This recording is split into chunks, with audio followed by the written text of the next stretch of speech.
Welcome to StockMarketPending.com. Intel had its earnings halted. We already did preview 1. Closing price 2103. Opening gap 23.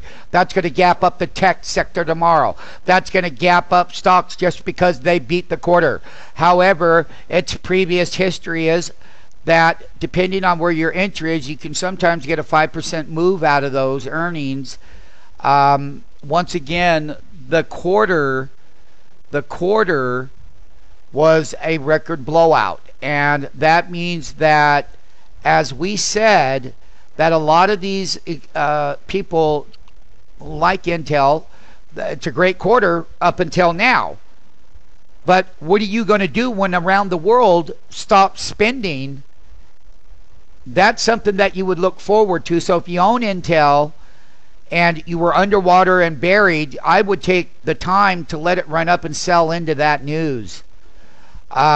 Because I don't know that I'd want to be holding Intel the next 6 months out off of this good news. It's going to create gaps up in the morning, like Google is already gapping up to 492.87. The closing price is 489.20. That's all related on the stock being halted on the Intel report. We haven't opened up. It's going to open up in momentarily. What will end up happening is that there will be some bids. There's going to be lots of volume in here. You're looking at a little bit over, well, you're looking at a $2.49 gap from the closing price based on those earnings. And that's going to gap up the overnight futures in equities in overnight.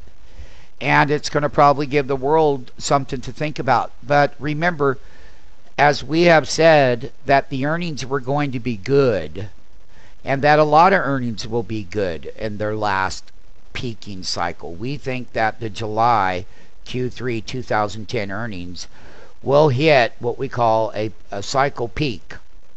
Okay?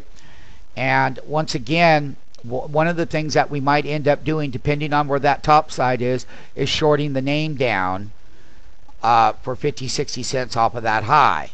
So in after hours, because this is all after hours, it's all related to hype. There you go. That's an old print. 259,000 shares. I don't know. It's just coming late on the tape. Don't pay attention to that wick either. Here we go. We got an open at 22.25. We got it live on the tape. Here you go. We got an after hours chick chart. Welcome to StockMarketPending.com. I'm off to the races. Here's that 369 right here. There's that close. You can see that move right now. We had a low of 2082 is recorded. I don't think that that's the right print. Other than that was the low of the original part of the day within its trading range right here, low and high. That's what that is. Your after hours low has not been put in yet, and this is an after hours tick chart that you have right here. So basically we can show you here that that top end gap is coming right up to that 20 penny handle. So you've got a $2 gap right here. Let me show you what it looks like from a different view. There it is. You can see that Intel just rocking the house on a $2 gap.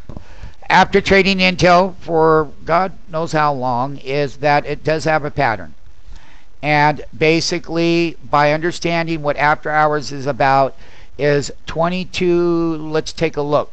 It looks like the high was up around 22.48, and we've already fallen down off of that pre-market high.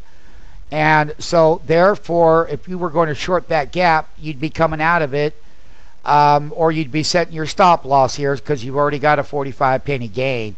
So this is what we're going to take a look at is on Intel, because you know it's a very large cap stock. We're going to take a look and see what the behavior between the buyer and sellers and after hours market is.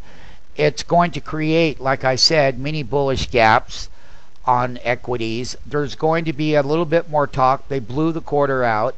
I've already read the quarter in part 1 series. titled Intel Stock Halted Before the Earnings. You can go find out there what the numbers were. Right now, we're just burning clutch. This is a misprint.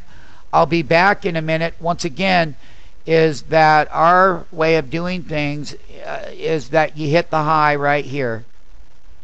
Okay? And basically, we're right there. So I'm going to take out this trend line here. Okay? This was the closing price. The high of the day was 21.12. The closed 11 pennies off the high at 21.01. And shorting the gap, you can see here that Intel likes to, rally on the news. And then right after the news, then you get some of that great selling that goes along there with it. Short-term way of trading in after hours, of taking that 50 penny gain. You shorted 1,000 shares, bam, made $500, you're out, and you say goodbye, and your relationship is over with Intel. Thank you, Intel. Be Intel. Once again, it's going to cause a lot of gap in the tech sector.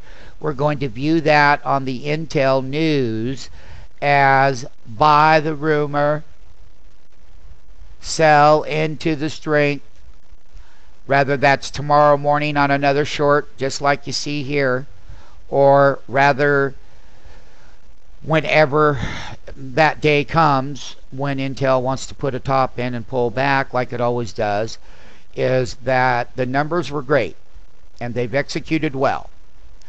And a lot of people, it's going to really tell us what Wall Street's about right now. Either they're going to step up to the plate and buy up and naturally forget about all that selling we went through, and not only that, a softer economy looking forward. And this is a way for us to start the earnings season early on with the bellwether tech stock to see how the street is going to either accept it or sell it. If they accept it, then you're going to see the buyers moving in. If, hey, for them, I've got a nice pop, we're going to see if they, if they don't believe in it, it'll go down even further. So we'll be watching until tomorrow on what level of where that sentiment is on Wall Street.